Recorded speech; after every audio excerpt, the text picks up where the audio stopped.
My favorite reviews are the ones that say that at the heart of the story, it's a love story. And it's a love story between two sisters. And I get choked up just even thinking about it because really it is. She was in many, many ways the absolute love of my life. I've never loved anyone the way I loved Adrian, so unconditionally. And so that really makes me feel good when people see that deep down it's a love story. You also founded Blue Fairy, the Adrian Wilson Liver Cancer Association, named in memory of her. Yep. What services does Blue Fairy provide for liver cancer patients and caregivers? So Blue Fairy's mission is to prevent, treat, and cure primary liver cancer, specifically hepatocellular carcinoma, through research, education, advocacy. And we started really early on with that education piece because when Adrian was diagnosed, I was given all these one sheets about chemotherapy and nothing about her disease. And I kept asking and pestering them. And I'm like, where's my brochure for the actual disease? And finally, one of her doctors came to me and said, that stuff doesn't exist. It just doesn't exist. And he made copies from his medical textbooks and gave me this pile of paper. And I felt so stupid. I have to tell you, even with my college education, I'm like, I don't understand any of this. This is not written easy to understand terms. So then I ended up buying a medical dictionary and an actual Gray's Anatomy and sitting there and translating. And although at that time it never crossed my mind that I was going to start an organization, it definitely was in the back of my head, like, this is crazy that there aren't educational materials that people actually understand.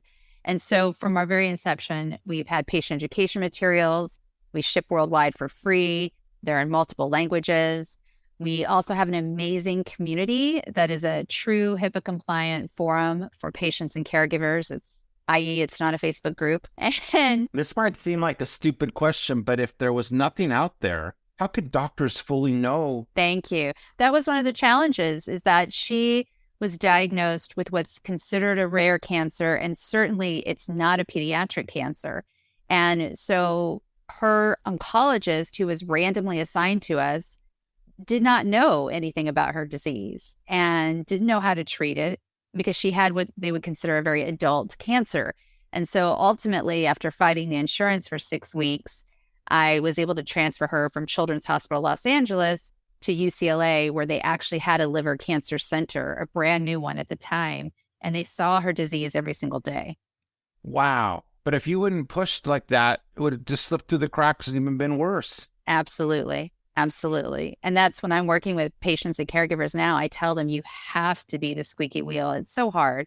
And I don't expect patients to do that necessarily, but their primary caregiver has to be just an absolute advocate. Years later, one of my sister's favorite nurses told us that nobody liked me at Children's Hospital. UCLA was great, but nobody liked me at Children's Hospital. They all loved my sister, but they didn't like me at all. And I said, you know what? I'm fine with that. Like, I don't want to be liked. I don't need to be liked. Be kind to my sister.